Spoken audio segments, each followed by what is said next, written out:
Welcome to Change Nation. I'm Ariane. Today we have the pleasure of having a very savvy entrepreneur. She started a very successful small business.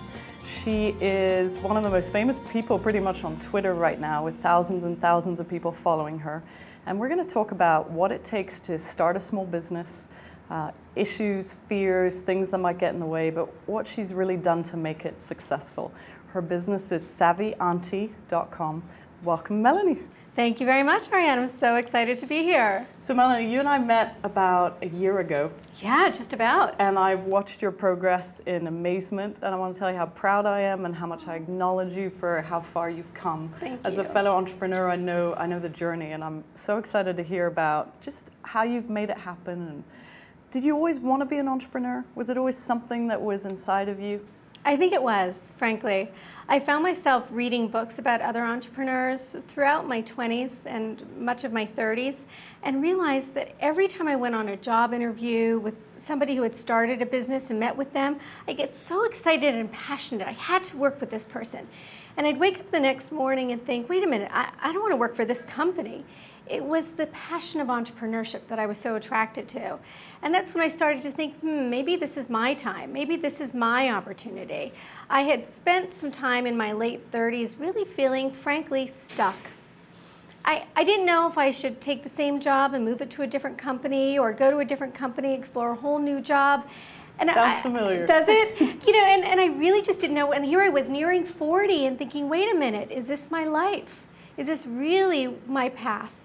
And so one of the first things I did, which is really interesting, before I started my business, was I redecorated my apartment.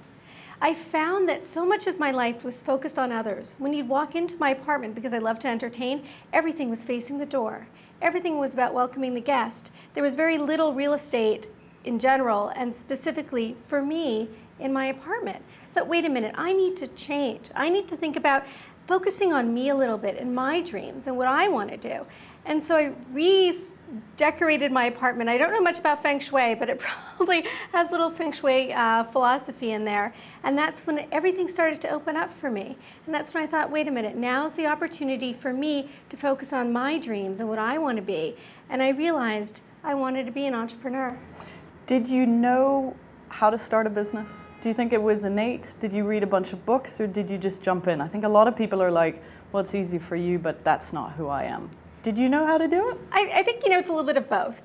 Of course, I didn't know how to do it step by step because I'd never been an entrepreneur, and it's really only until you're an entrepreneur that you really understand what goes into it. But I certainly had the passion for it, and I'm very much a jump in and go. When I set my mind to do something, I go out and do it. But I decided, and actually I can tell you the day I woke up an entrepreneur. It was June 12th, 2007. I woke up an entrepreneur and decided this is what I was going to be doing. And at 9 o'clock that morning, I went to a how to write a business plan class. Now, I didn't even know what the business was, frankly. But I thought, wait a minute, let me start. Let me dive in. Let me do something that proves to myself that I'm serious about this. And then I kept going forward with that. So tell us, for the people who don't know your fabulous site, tell us what the business is that you started, how it all came to be. Well, the business, like you mentioned, is Savvy Auntie. SavvyAuntie.com launched about a year ago, June 9th, 2008. And it is the first online community for all the cool aunts, great aunts, godmothers, all the women who love children in their lives, but aren't necessarily moms. Nearly 50% of American women are not mothers. Wow, that's a huge niche that nobody's been focused on.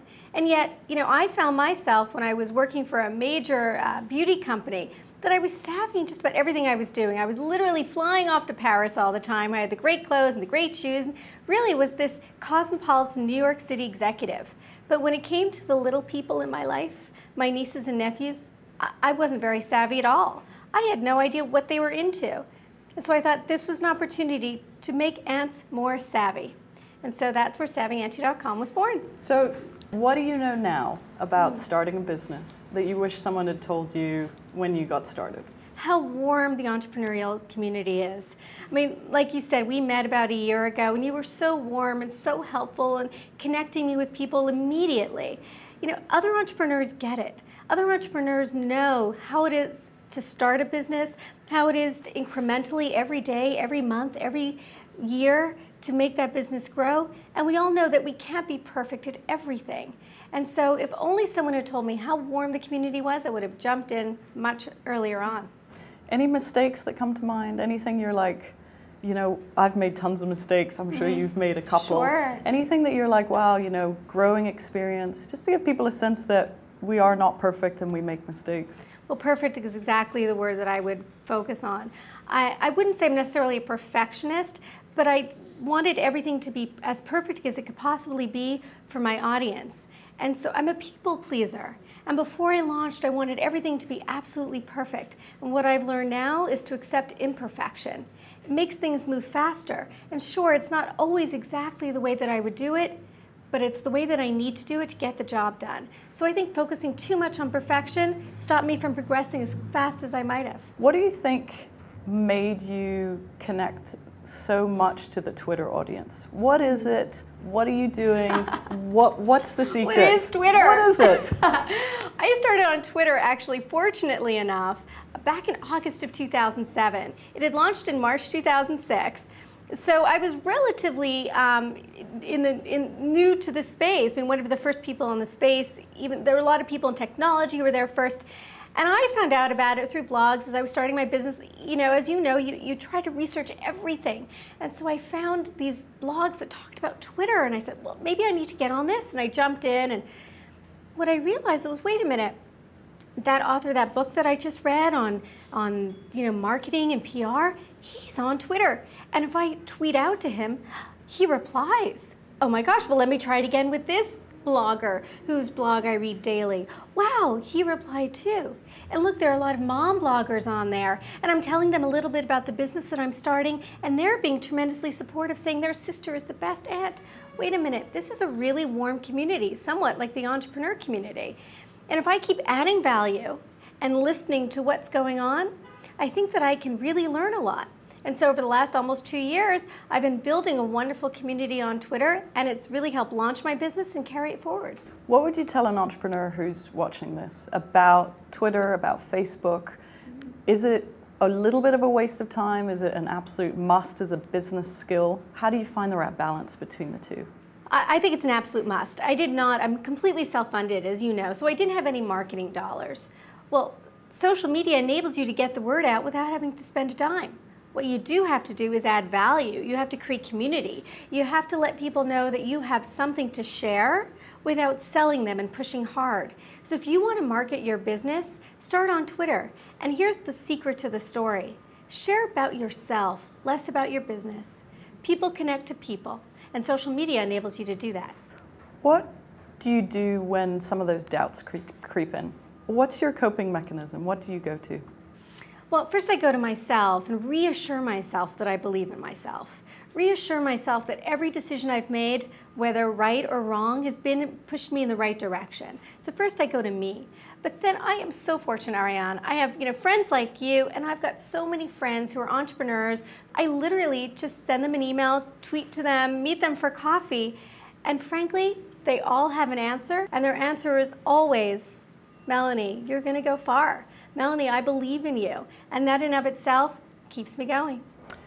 Did you ever think it was going to be what it's become? Did you set out thinking clear outcome, clear vision, clear goal, or has it morphed into something else? I think a lot of the time as entrepreneurs, we think it's heading in one direction and it becomes something quite different. I think exactly both. 50% of each. Yes, I was very direct in my business and my plan, where I was going to be. But what entrepreneurship enables you to do, and if you've come from the corporate world, you may not be used to this, but it enables you to bring out the full potential in yourself. So things that I didn't know I was talented at were things that I naturally gravitated to doing because they came easy. When you're an entrepreneur, you're always grabbing for the low-hanging fruits. Things that come easy are things you do most of. So I found talent that I didn't necessarily know I have. And that talent, frankly, has been what's driving my business further than anything else. Melanie, we're going to take a quick break and we're going to come back and talk about some more secrets, more tips to starting a very successful business. We'll be right back.